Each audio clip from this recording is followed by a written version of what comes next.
Welcome to the Queen Trail Podcast. Meditation doesn't have to be sitting still and having an empty mind. The journey is such a beautiful thing because we are all on a journey. You want to make sure you have some kind of distribution plan, or at least have an idea of it, because you can make this really amazing film and it only gets seen by your family and friends. Old Hollywood is still intact. Every horse runs hard, but when they win, and they know it, they've got this little sass about them. It was pretty rough. I had to go into the water and with my med pack, swim to the beach, treat these guys, put them on my back, swim out to the helo. And I'm like, oh my God, I've never seen those before. And I said, what are those? And before I could even finish the sentence, she said, oh my God, you didn't touch them, did you? Even if monarchs go away and we never see one again, because there never will be monarchs again if they die out, it is just a little indicator of larger threats. My dad said, so what were you guys doing in the desert? I said, we were taking nude photos. Hey everyone, I am back with Sophia. Hi guys. Normally we do lists with Sophia, but here's the thing that we really do in real life all of the time is that we do these deep dives. Something catches our interest and we pull out the phones and start doing a bunch of research. So I thought it might be kind of fun to do one of those today. And also I'm brining olives. I'm super excited about it. And it's one of those processes where there's like 5 minutes in between steps that you're not really doing anything. So of course I pulled out my phone and I come across this article that has the headline, Neanderthal Cuisine. Excavations reveal Neanderthals were as intelligent as Homo sapiens. And it really irritated me because it's so arrogant to me that it really frustrates me. And so I thought, you know what, let me see what these people have to say about this because it just seems so incredibly arrogant to me that we in the 21st century think that we're the only ones that have any intelligent thought. You know, the fact that they're saying, oh, they were as intelligent as us, but there's this implied inability to extrapolate that, yeah, you know, other people think too, is just terrible to me. And so here's what I read, and this is in quotation marks within this article. Neanderthals were capable of symbolic thought, could create artistic objects, knew how to decorate their bodies using personal ornaments, and had an extremely varied diet. Add to that, based on our findings, we can say with certainty that they habitually ate cooked food. This ability confirms that they were as skilled as Homo sapiens who lived millennia later. And me being offended for Neanderthals, had a conversation with Sophia. So go ahead, Sophie. What did you have to say about that? So I took a critical thinking class in college in early 2019, and our teacher talked about how when researchers do this research, obviously, if you've ever seen a research article, trying to read that thing is extremely difficult. Like, you've got the abstract part where you can, like, kind of look at it and be like, okay, I kind of understand, but as soon as you go past that abstract, you're like, what am I looking at? What am I reading? What are these figures? What does this actually connect to? Because I am lost. Yeah, what are these people talking about? What are these acronyms that they're using? Why are there so many numbers? And so to give this information to the public, a lot of times researchers will pay newspaper organizations or news media organizations to write about these things in a more accessible way so that the public will have this information. So you get stuff like that article, or like, scientists have found out that dark chocolate is great for you. Like, eat it all. And you're like, okay, like, dark chocolate can't be that great. And it'll be like, oh, they found out in a study of 25 that people who ate dark chocolate were happier, you know? And it's like, you're like, okay, like, yeah, like, kind of knew that, you know, chocolate's great. Like, so you get a lot of stuff like that where you're just like, okay, like, we already knew this, you know? But it's like, in order to get that information out, they need to kind of make it like a clickbait article headline, essentially. You know, most of these articles are written at like a 7th, 8th grade level, which is like, I'm pretty sure it's like the standard American reading level. Mm-hmm. It's also like a it's kind of like a jumping off point for people. Like if you were really interested in Neanderthals and you were like, oh, like what varied diet did they have? Then you could go find that article. Or you could even, if you were so inclined, go see the paper that was written that the article used and go read it yourself. That's true. The reason I clicked it was, ooh, maybe there's a recipe in there that I can try.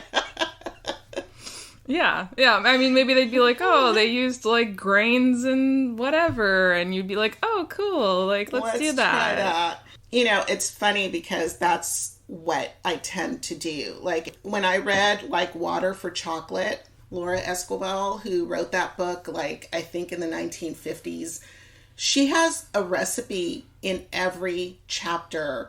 And I made the Cornish game hens with rose petals. She had something that had like, it was a walnut and meat mixture, almost like a casserole thing. And it was delicious. And just anytime that I see some really old recipe, or I can go back to planting something, harvesting it, and then turning it into something like when we grew amaranth. Do not grow amaranth, you guys. Do not grow it. It's beautiful. It's also known as Love Lies Bleeding. So it's these beautiful green stalks with they have these fountains of red flowers that just are really long and they're beautiful. And that's why, you know, it's like a lot of them. So it looks like if you were to think here, Love Lies Bleeding, it's a perfect name for it. And you have to pick them, dry them, pull all the seeds off. Then you have to put it through some screening so that you remove the chaff from the seed. And then you can finally do something with it. What did we do with it? Nothing, because it was really super hard. We ruined one of those flour sifters. We had a flour sifter. We thought we were going to be like really smart and throw all the seeds and the chaff in there.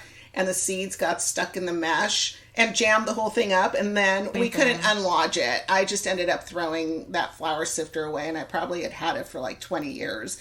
So don't do that. But I will do things like that. Like right now we're growing pumpkins, and we're going to roast them and freeze the puree, and then we make stuff with them over the course of the year. Vladimir's entire diet is grown in our yard. And so, you know, stuff like that. So I thought, getting back to this article, maybe there'd be something. Maybe there would be a Neanderthal recipe that I could try that didn't involve allowing fish to rot and then eating that, 3 years later. But yeah. Yeah, I don't know. The critical thinking class, it was really insightful with the information that my teacher would talk about or like explain to us, especially with like media literacy online, where like you'll read a headline and you're like, what are you guys talking about? Like that could not happen, you know? I don't know. I feel like everyone should take a critical thinking class. I think it's like... I agree. Especially like in this day and age when you're exposed to so much media and so many people talking all at the same time. So much opinion. There's a lot of opinion and a lot of biases that are being presented as fact. Yes. And if you're not thinking critically about it, then it's easy to be misinformed. And that goes for anything whatsoever. I know that we have like this really, really supercharged political climate. And, like the minute that I said misinformed, all of these little red flags in my head went up. Like somebody's going to think I'm talking about politics. And it's not. Like misinformation happens at every single level.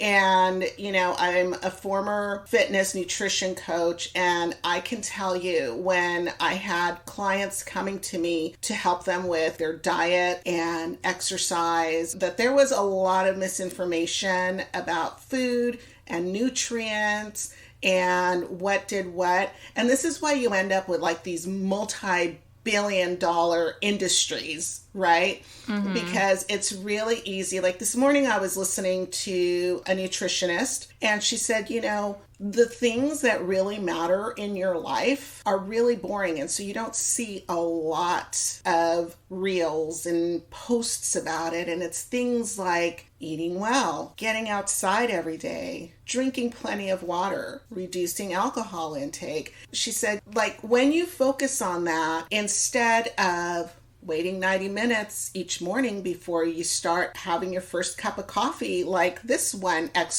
nutrition expert says. But there's like all of these things like, if you wait this much time, or if you eat for your blood type, or if you eat for your body shape, or, your ethnic background, which, would, I don't know, for me, well, that's another thing. We did Ancestry. Originally, I would say, because I am a first-generation American, my family came from Costa Rica. Both of my biological parents are Costa Rican. My whole entire life, I have lived Costa Rica as my background. And so I was about to say rice and beans is like what I would have to go back to if I was following that particular diet, my DNA diet. But we just got our Ancestry DNA testing, and I am 40% Spaniard. Like, I was kind of shocked when I was like, what the heck? Because I was expecting it to come back like 90% Costa Rican. And I'm like, those damn conquistadoras,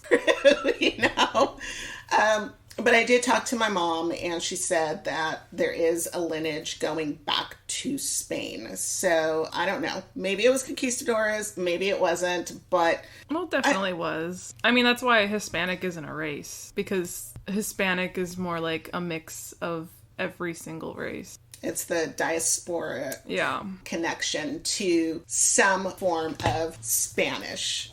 Well, I mean, Hispanic means Spanish speaking. Yep. So I'm going to have to see... Spanish did. I'm going to have to go on a deep dive to see what Spaniards ate. They brought over tomatoes. The Spaniards did? I'm pretty sure. Oh. Yeah. We'll have to double check, but... I think they also brought over cows and horses. Yeah, I think you're right. Which is kind of funny if you think about it.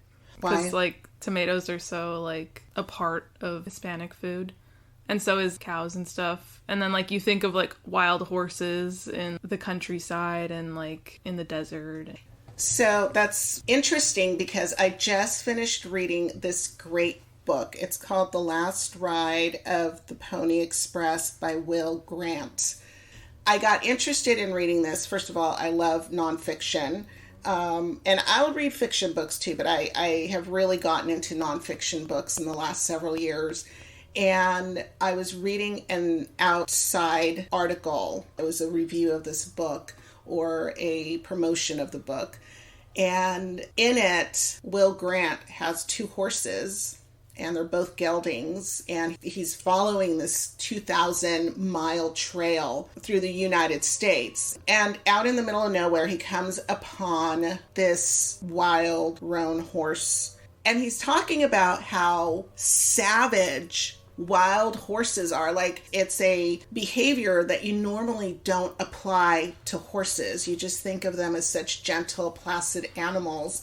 And this wild horse would kill his geldings simply because it would recognize them as domesticated, as not as powerful as he was, and how dangerous it was making this crossing. So anyway, I got the book, and in it he starts talking about this ongoing controversy about wild Mustangs and how they get rounded up. And normally what happens is they get rounded up and they go to a gentling facility, but sometimes they don't. Sometimes they get sold directly at auction. A lot of them end up dying during these roundups because there's helicopters and all this. And so, of course, there's two sides. There's the side that is this is horrible. And these horses have a right. They represent the Wild West. They're kind of like one of the last fixtures that are here in the United States that represent the Wild West. And then you have the other side, which I'd never really heard this argument, and it was so new to me because I've always been on this side of what the heck? Leave those horses out there. Well, apparently, I need to add this, is that the Bureau of Land Management, the BLM, has a formula of how many horses per acres can be out in the desert or, wherever it is that they're running wild at in these grasslands and whatnot. And once it exceeds that number by a certain percentage, then there's a roundup because that herd of horses needs to be reduced.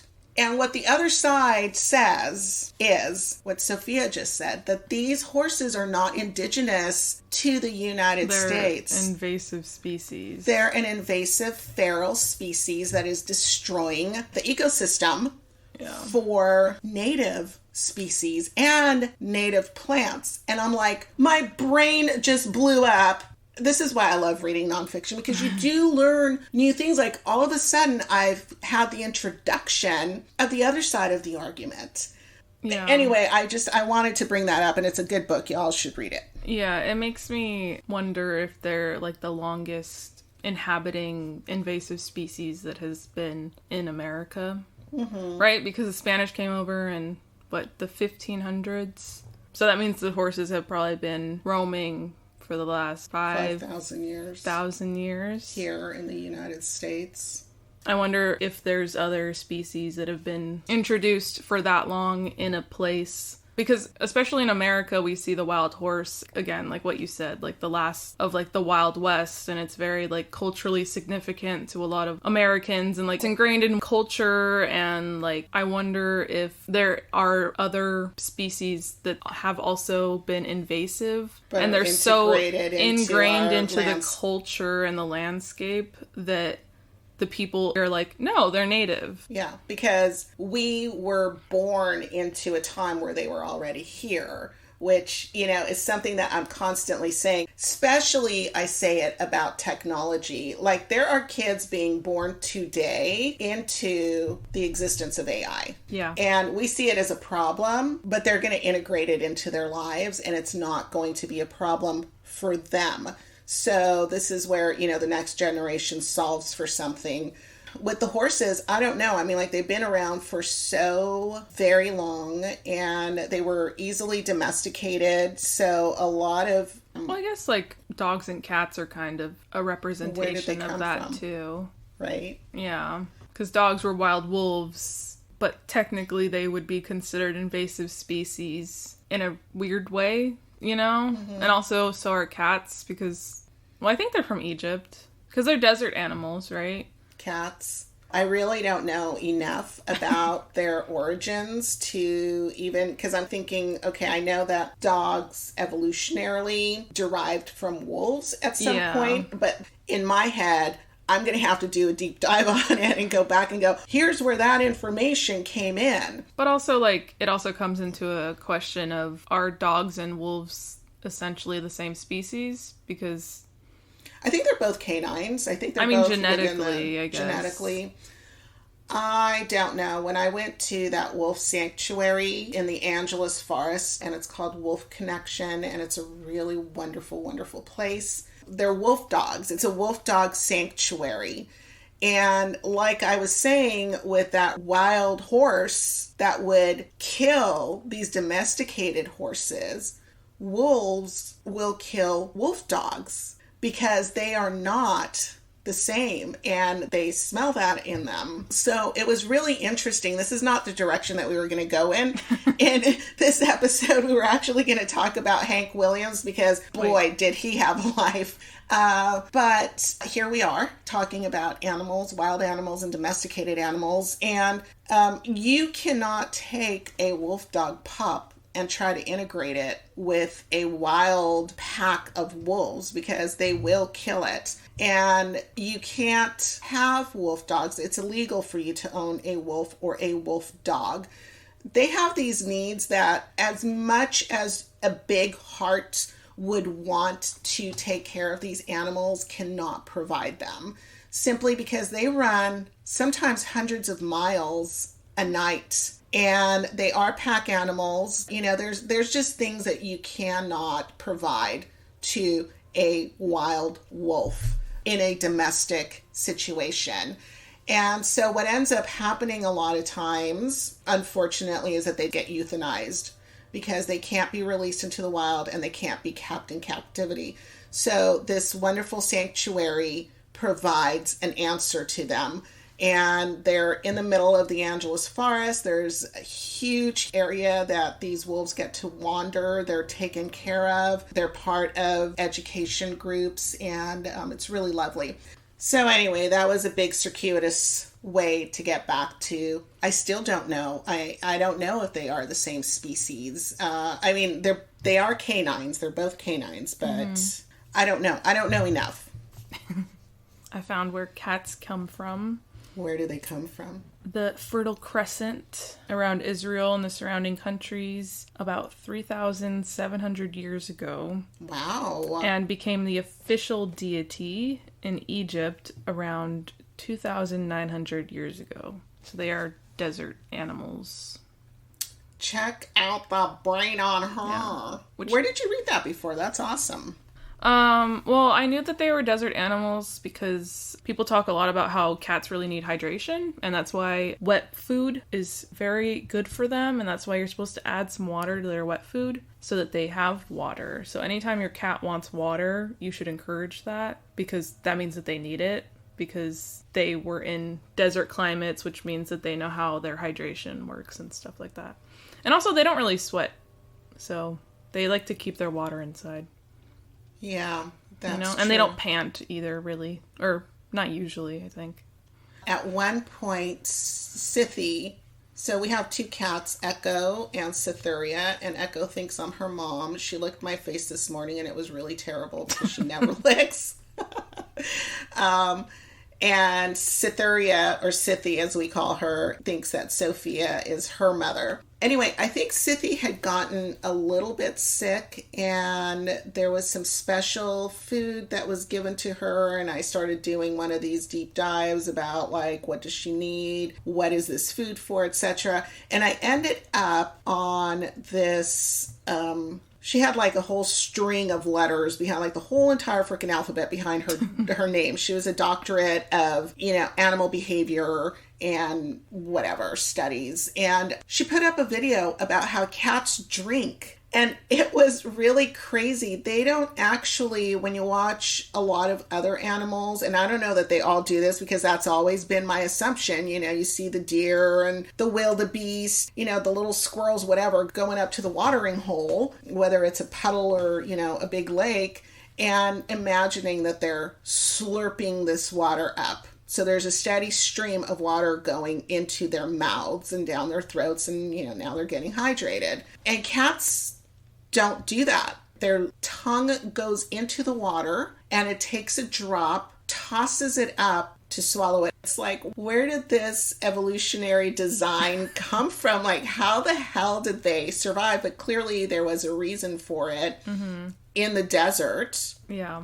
Yeah, and another thing, their tongues are so dry because they're keeping the water on the inside. Like dogs, they drool. A lot of them drool, or they have like very wet mouths, like kind of like we do. But cats have very dry mouths, and that's why, because they're trying to keep tongues. Yeah, they're trying to keep the water on the inside, so they're not like moistening their mouth. Yeah, that's so interesting. Yeah, it's really cool when you can see like evolution and how like certain animals have certain traits because of the places that they came from or live in. Mm-hmm. Well, with that, because I feel like we got to the end of that conversation, I don't know that we solved anything, but it sure was interesting. We went from Neanderthals to various animals and why their body mechanics are the way that they are. Are the way that they are. What we were originally going to talk about was Hank Williams Sr., who I am completely obsessed with since my visit to Alabama to go see Cameron at the beginning of September. Mm-hmm. And of course, I listened to his music, and, I think he passed away like in 1957 or something. So he passed away 1953. So he passed away way before I was born. And his music is enduring. It's in movies, it's in cartoons, it's on the radio. So it wasn't like I didn't know who he was, but I didn't know who he was. You know what I mean? It was funny because one of the things that I do when I'm going to go on a trip, which I think I've talked about, is that, again, I'm calling it a deep dive, but it's just something that I do all the time. And it's just integral to the way that I think about things. It's like, I want to know everything about this. I will go on a search to see what are all the cool things that I can see in that place, because I may never come through here again.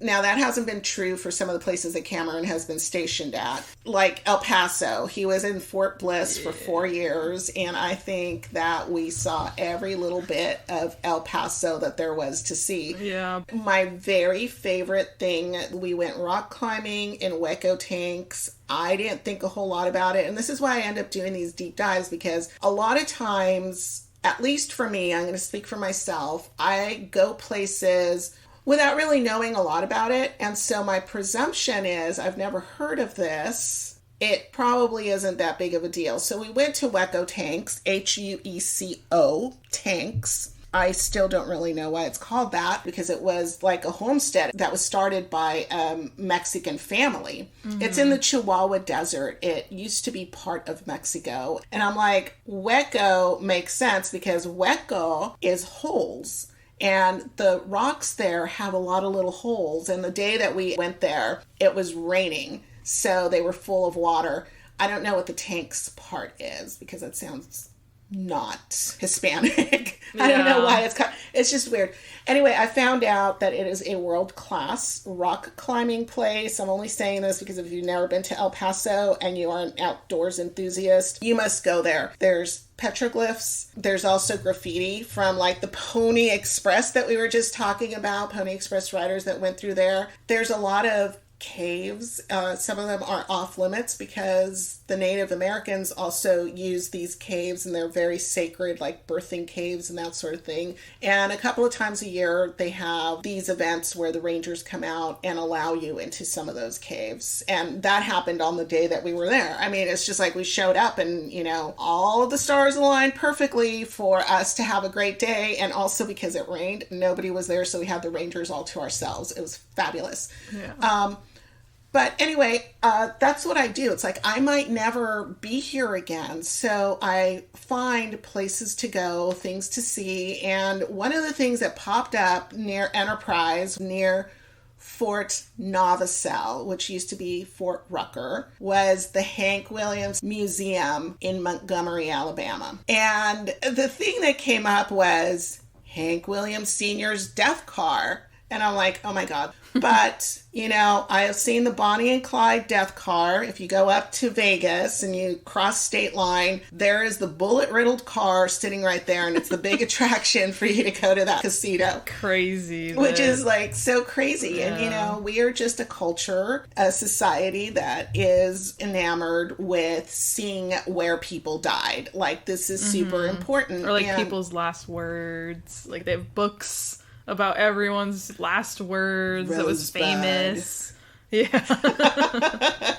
Yeah, stuff like that. And, you know, this is why you see crosses cropping up along highways. And, you know, I always get sad. And I mean, I guess that is the reason for that, because it's like, oh my God, somebody died here. Or ghosts. We're like obsessed with ghosts too. We're obsessed with ghosts. The other side. Yeah. Yeah.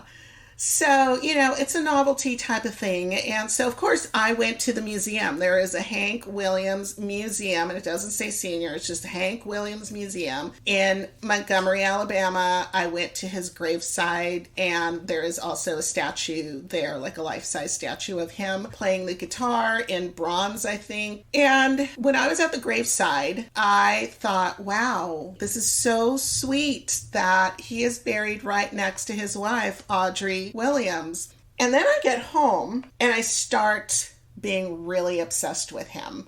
And I'm listening to all of his music and I'm reading everything that there is. And so Sophie and I even sat down and watched I Saw the Light with Tom Hiddleston as Hank Williams. It was not a good movie. It was actually a really bad movie. He did the best he could. He did. I love him. He's so good as Loki. Like, so good. He did an amazing job. He even sang. He sang, and he sounded like Hank Williams. It was terrible direction. It was just so bad. Yeah, it was like a 3 out of 10. Like, I don't know, 2 out of 10? I'd probably give it less than that, yeah.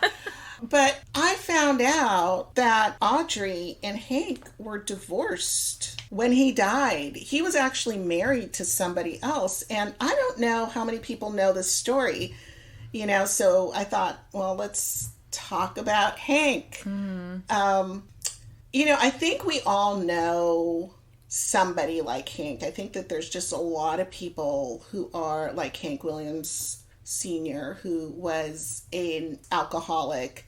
And, it's really sad, but a lot of people are not nearly as talented as Hank. And his life, because of the alcoholism and also drug abuse, and I hesitate to say drug abuse because he had spina bifida and it became a really big problem to him. It causes terrible back pain and his vertebrae did not completely close. So being on the road, his tour schedule, a lot of the things that he was doing, I'm sure drinking a lot of alcohol did not help the situation, but he was put on some really bad drugs by his management, by his handlers, by a doctor who apparently had purchased his MD from a magazine and had absolutely no medical training, no medical background.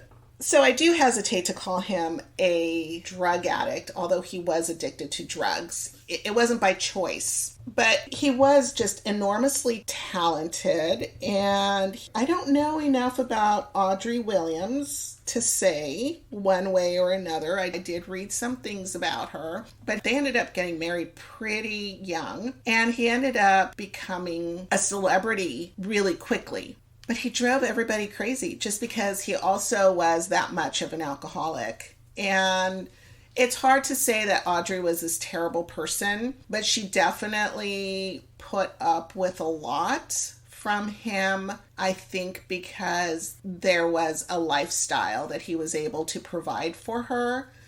But at the same time, and that's the way that she's presented in a lot of the histories that I was looking at, like she wanted to be a singer and apparently she didn't have as great of a voice as was needed. It was a saturated market even back then. And so her voice was not up to par, but she is presented as a woman who put up with things because it would afford her a particular lifestyle. But I'm also thinking, this was the 1940s. She didn't really have a choice. She didn't really have a choice. And also, I think when you love somebody, like when you're so young and you get married so young, you want to see them succeed. And it's like you have to put up with this alcoholic, even though you love the person. Maybe he'll stop at some point, right? Yeah. I mean, I think that there's a lot of psychology that goes into that is not being considered in these articles. These are people who are going,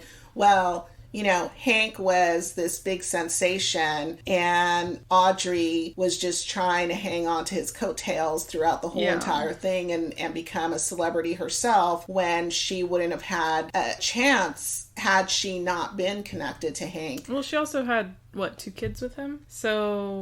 No, she had a daughter when they got married named Lucretia. She had been married before to a guy named James Erskine Guy. And I think they were only married for like a couple of years before they were divorced. And so she was raising Lucretia kind of on her own. And this is another thing where you hear these stories. Like the 1940s was not an easy time to be a single mom. To be living in America, like the war. First of all of these conveniences that we take for granted today were not there. Mm-hmm. Yeah, during the war. It was during the war. They were just coming out of the Great Depression. I mean, they both grew up. Mm-hmm. During their formative years were during the Great Depression. And I think Lucretia was born in 1941. So you've got to think about the fact that women with children, whether it was forget out of wedlock already, because that was just, you might as well put that A on your chest and, be named Hester Prynne. But even if it was because your husband died and left you with these children, other men didn't want to take on the burden of having to raise somebody else's children and struggling through the aftermath of the Great Depression. And now the war has started. right? So you do have to think about those things. I mean, it's really hard not to. Sophia's great-grandmother had a great story that she shared. Her name was Frida. She passed away 2012. In 2012, so it's been 11 years that she's been gone. So her father was a miner and ended up contracting tuberculosis. So, you know, again, the conveniences, the huge conveniences that we have nowadays. If you have TB, you still have to be quarantined, which is why you have to get these TB tests and prove to schools that your child does not have TB, right? Because we don't want it spreading, but it sure is curable now. So back in this time period, which would have been like the Depression, I believe. Yeah, I think she grew up during the Depression. Because she would keep food and... Yes. So this was Illinois, Midwest again, and her father got TB. They called it consumption back then, and he died. And they doctored that death certificate so that it would say snake bite instead of consumption because the schools would take that death certificate and quarantine the girls. Their mother had to move back in with her family, and they basically lived in this little teeny tiny home and had other children. Mom and dad had other children, and now here comes daughter with 2 girls in tow, Frida and Imogene. Imogene is Frida's sister, and they were not happy about it. It was a real struggle to live at that time, and they were like, you better hurry up and find a way out. And the only way out for most women in that time period was to find somebody to marry. So she did find somebody to marry, and she left. And she was one of the lucky ones to be able to get back out with children into a marriage with a man who was willing to take on these 2 girls. But let me tell you what lucky meant. Lucky meant that she had 4 more kids in consecutive order, and she suffered horribly. Her health just suffered terribly for that. She ended up dying because of malnutrition and other complications because of those consecutive pregnancies. Again, medicine was not what it was now. And this man ends up with like 3 or 4 kids plus these 2 girls that were not his. And he couldn't afford to take care of all of them. Again, it was, you know, like 1940s America. They ended up going with an aunt, and she couldn't take care of them, so she drove them to an orphanage. And they grew up in the orphanage until they were 18 and able to get out on their own.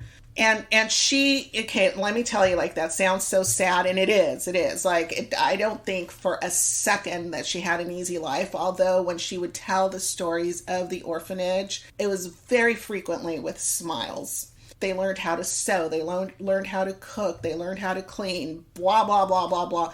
All of those skills or duties that were assigned to women back in the day. And so she felt like she had a great education. They also educated her, so she did go through school, and the 2 of them had a grand life. They really were intrepid, super courageous about everything, and just loved life. So that was one of the things that came out of that. You know, again, it's really your perspective that gets you through life. But going back to Audrey, you know, I'm reading all of these terrible traits, these terrible portrayals of her. They're not necessarily kind. They might not be terrible, but they're usually a little bit jaded. And I have to think back on that story that Frida told me about her mother and the situation that was going on back then. So anyway, she ends up marrying Hank, who took her as a wife with already a child. And then they had Hank Williams Jr. So he called him Bocephus, which is really terrible. I can't believe Audrey let him do that, but I guess they both thought it was pretty funny.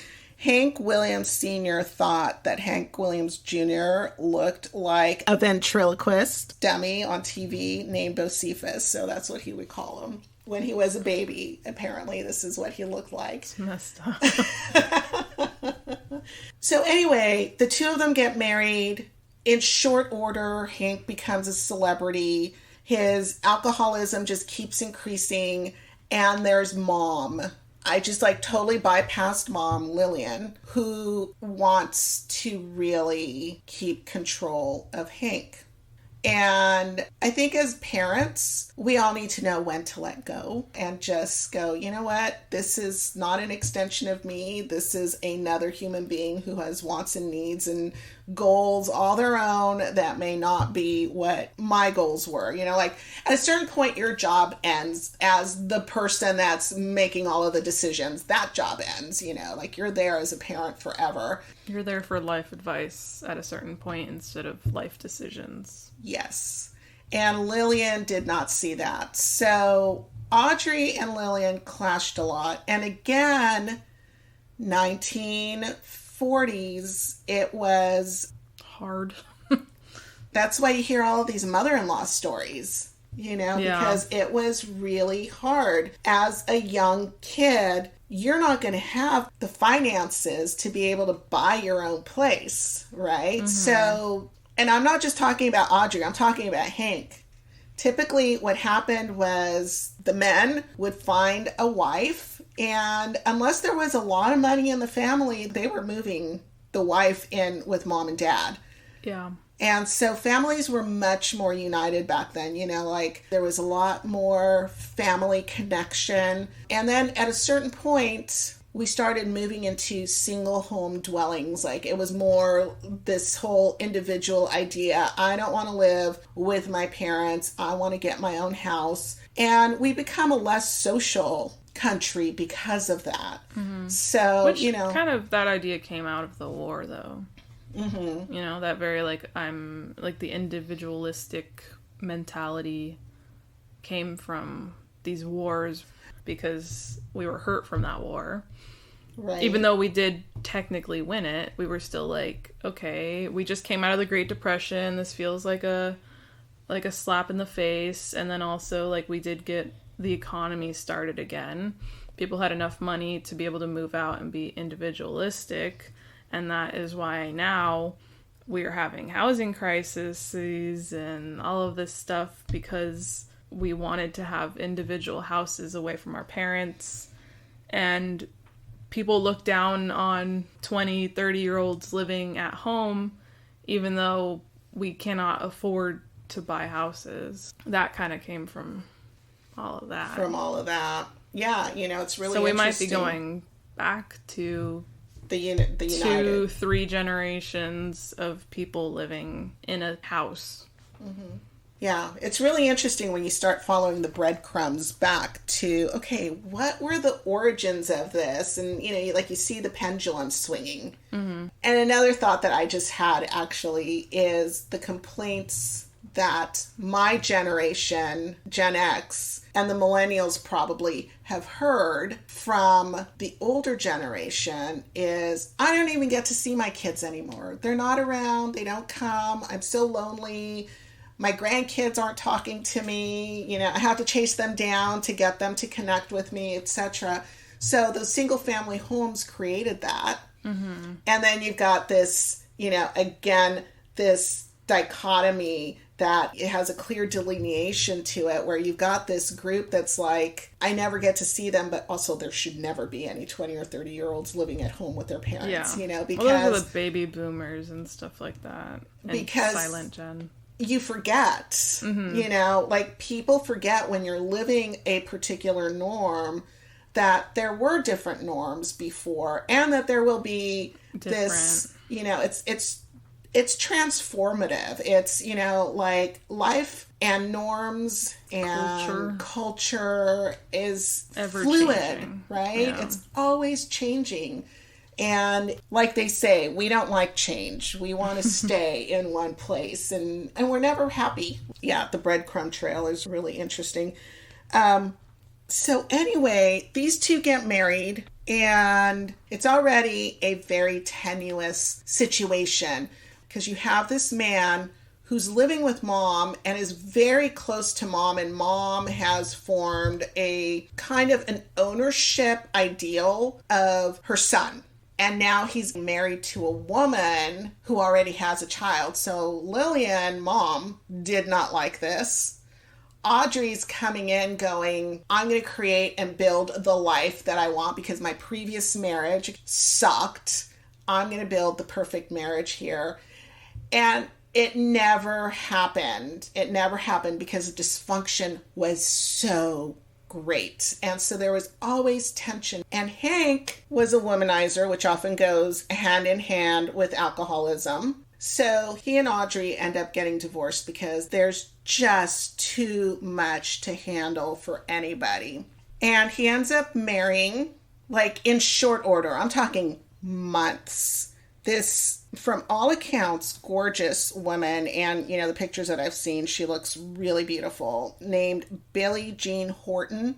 Billie Jean was 19 years old when Hank Williams met her.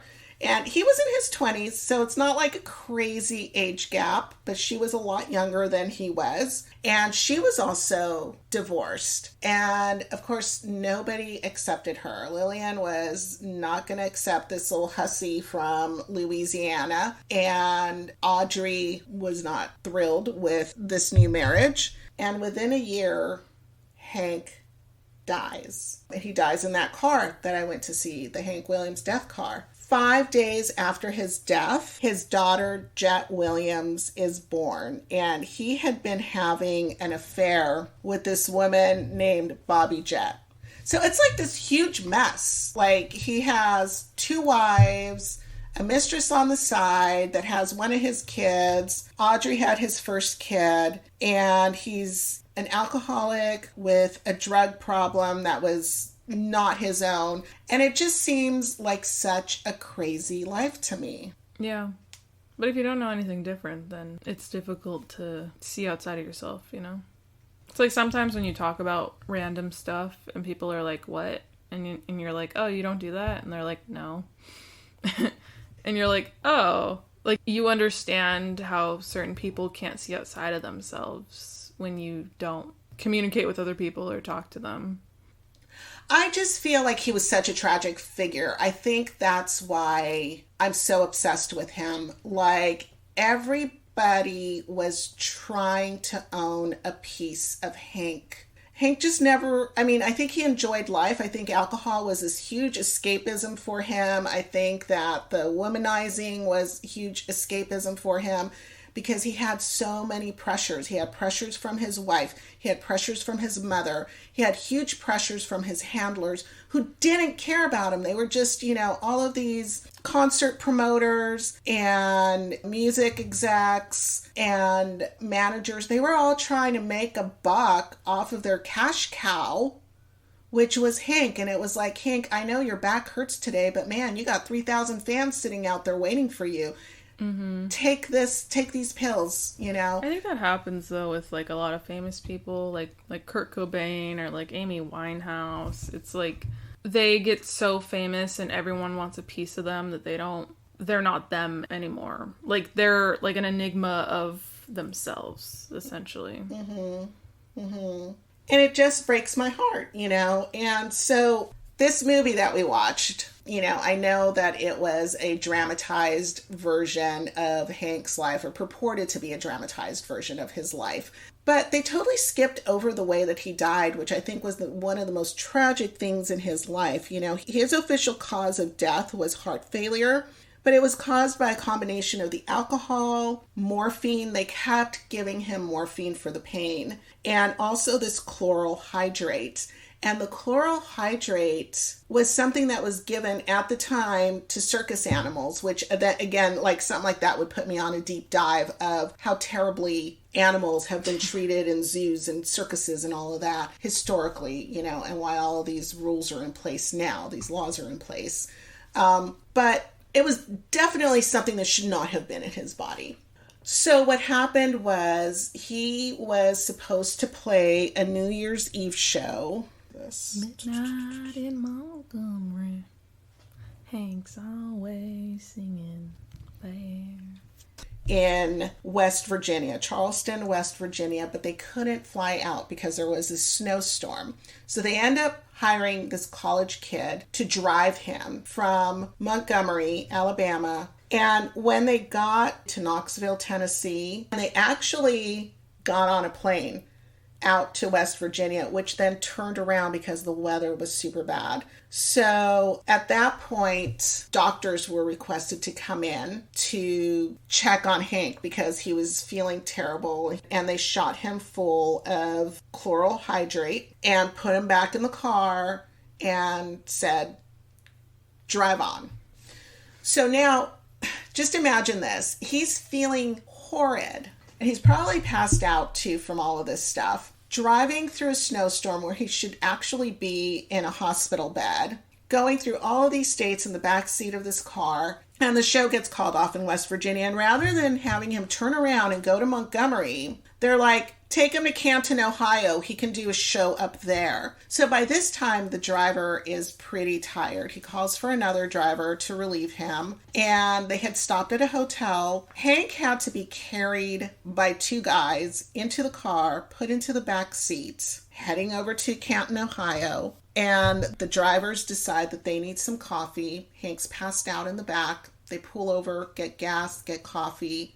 And at that point, realize that Hank's been dead for so long in that back seat that rigor mortis has set in. Yeah.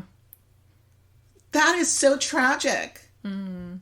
It's so horrible to me. I'm like, what the heck? And let me tell you, in the Hiddleston movie, that was just glossed over. Yeah, there's a scene of him saying goodbye to his wife, getting in the car, and then the next scene is the crowd in Ohio. Canton, Ohio, being told that he's dead. And they start singing, I See the Light. Yeah. And I was like, what? No, this is like really important event in Hank's story. Because it shows, the people that should have been taking care of him didn't take care of him. Mm-hmm. And it was really interesting because in the museum, I was reading the little signs. You're not allowed to take any pictures of anything in there. And it's a pretty big museum. There's multiple rooms with a lot of effects and memorabilia, paraphernalia, outfits, suits, the car that are all Hank Williams and the Williams family. There's a lot of other, there's things that belong to Audrey and to Jet and to Hank Williams Jr. But yeah, so there's a lot of cool stuff in there and it's totally worth going to. But anyway, I'm reading this little sign and it's like, after Hank's death, this car went to his sister who drove it around for like so many years. And I'm just like, this is so morbid. And then Hank Williams Jr. drove the car when he was in high school. And eventually it ended up in storage and he refurbished it and donated it to the museum. So that's where it rests now. To be driving around the car that your dad died in. Like, yeah, and I think Hank Williams Jr. was, I think, pretty young when his dad died, but it's still a weird, I don't know if that would be comforting or discomforting to know that your dad had his final moments in the car that you're driving around. In that back seat. What an odd thing to think about. Like, you're driving down some dark road some night thinking about your dad and you look back in the back seat and you're just thinking about what it must have been like during those last moments. Yeah, especially with a death that didn't have to happen. Because people live in houses where people have died, but usually they're older. Yeah. Our house, there was a couple that lived here before us and the lady did pass away in this home. Mm-hmm. But she was older. Yeah. And it wasn't like a tragic death, Right. She was older and it wasn't an unexpected death. Yeah, unexpected. Yeah. The car that he passed away in was a really super cool car. I like old cars. I will probably, it's so funny because somebody recently said, because, the lotto was almost $2 billion. And I thought, if I hit the lotto, And whoever it was that I was talking to said that I would probably buy all of these old cars. And I said, no, I wouldn't. And they were like, oh yeah, I know you would. And I said, no, like, look at the gas prices. I feel like cars, that's what the big struggle is right now. Again, that hard-lined dichotomy of people who are like, I'm going to keep putting fossil fuels in my car, and the ones that are going, hey, the air pollution, the environment. But the thing that's going to solve that argument is gasoline. You know, you can't run these cars without gasoline. And at over $6 a gallon, it's insane. I hate to age myself, but I do remember when gas was 85 cents a gallon. So in my lifetime, it has gone up like 700%. You know, and I don't expect it to really go down. And, you know, Sophie, I think you mentioned the other day that... Yeah, I remember when gas was like $2.50, $2.60. Yeah. And then it was like $3, and then it was $3 for a really long time. Yeah. And you're super young, you know? Yeah, so... and now I drive past a gas station, multiple gas stations, and it's almost $7. Yeah. And it's ridiculous. And I know California put into law that manufacturers are going to have to stop making gasoline cars by like 2030 or something like that, which is good because that means that gas will go down because there won't be as big of a demand. But it's just crazy that these gas companies can just be like, oh, well, oil is like $100 a barrel, so we're gonna make it really, really expensive for you. And it's like, what are you gonna do? Not drive? We don't have public transportation. Yeah. Which, again, I've talked about. Well, we do have public transportation. But it's not widespread. The infrastructure of Los Angeles is, because it's who ripped it up? The car companies. Exactly. General Motors ripped up all of our trains because they wanted to make it a car DuPont, only. Because of the tires. So... yeah, if you go back. So now we're having problems because the only way to get from point A to point B is either take a 2-3 hour bus to go 20 miles or drive your car. Anyway, if I win $2 billion, I know somebody already did, but were I to win $2 billion, cars, no matter how nice they are, would be pretty low on my list. But the car that Hank Williams Sr. died in was a 1952 Cadillac Series 62 convertible. It was blue, and it is a beautiful car, but it's just so sad. It's just so sad. And it just makes me like Hank Williams music all the more. And I'm not a big country music fan, although I do really like those honky tonk songs, those old ones. Yeah. Yeah, they are pretty fun. Yeah. Is there anything else that you want to add on this deep dive of cars, gasoline, Hank Williams, cats, dogs, horses, wolves? What else did we talk about? Neanderthals. We just kind of went all over the place. I want to say... women's rights in the 1940s, suffragists. Don't watch the Hank Williams movie. Watch Dune. It came out last year, but we just watched it like a week ago. And the first 15 minutes, I was not down with it. It's a little painful. Yeah, the first 15 minutes, Oscar Isaac, I don't really like the role that they put him in. I love him, but he didn't give the oomph that I wanted from a futuristic military general, emperor, whatever he is. I wanted him to be like, no, son, you have to do what we want. And so we literally paused the movie. I was like, I can't watch this anymore. We paused the movie, watched the trailer for the old Dune that came out in like, what, the 60s? 70s? When did it come out? 80s? It came out in the 80s. Oh my god. Okay, and that trailer made me not want to watch the old Dune, but made me want to finish the new Dune so that I knew what happened. And of course, it's part 1, but Timothée Chalamet does a really good job. His mom is carrying that movie on her back. Rebecca Ferguson, who is Timothée Chalamet's mom in that movie. I don't even remember their names, but Lady Jessica Atreides. Okay, first of all, I know I've seen a meme about the names in Dune and how they named her Jessica and him some like Paul. Yeah, her name is Jessica and his name is Paul, and I'm like, really, in the future, like, you're naming them these names? Anyways, Rebecca Ferguson is carrying that movie on her back. Like, she does such a good job at being like this strong woman character in that movie, and I'm very excited for next year for the second half to come out, because the writers finally got the money that they were asking for, that they deserve. So we have to wait for it to come out, but I would recommend watching Dune. It was 10 out of 10. Get past the first 15 minutes and you're golden. It was a really good rendition of Dune, which always, when I'm watching a film, I always think I really need to read the book or read the book again. Because when you're reading a book, there's no limitations to what your mind can picture is going on.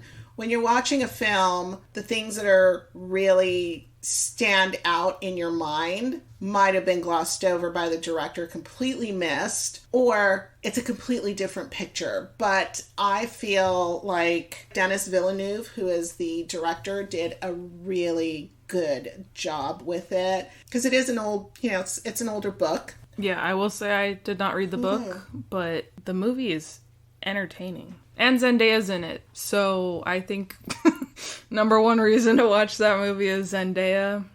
They did such a great job. And since we're talking about things that we just watched, we are currently watching The Fall of the House of Ushers on Netflix. It is phenomenal. Don't go into it thinking that it's going to be true to Edgar Allan Poe's short story. It's totally not. It's been turned into the writer and director's own vision, and it's fantastic. So yeah, I would say watch that. We haven't finished it. I think we've watched two episodes. But it's so good. Yeah.